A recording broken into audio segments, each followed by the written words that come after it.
تداولت بعض الصفحات على مواقع التواصل الاجتماعي مؤخرا خبرا عن قرب انفصال نانسي عجرم والدكتور فادي الهشام رسميا،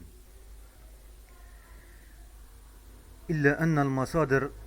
تنفي هذا الخبر، حيث يتواجد الثنائي حاليا في فرنسا مع بناتهم في المخيم الصيفي، كما وزار الثنائي برفقة أصدقائهم ديزني لاند، والأجواء بينهم كانت إيجابية جدا. يذكر أن آخر أعمال نانسي عجرم الموسيقية كان كليب أغنية تيجي ننبسط، والذي أطلقته يوم 8 أغسطس 2023، وحقق في أول أسبوع من طرحه أكثر من 3,500,000 مشاهد على منصة اليوتيوب. وتقول نانسي في مطلع الأغنية: حبيبي تيجي ننبسط ولو الدنيا انكسرت، نمشي ونديها ظهرها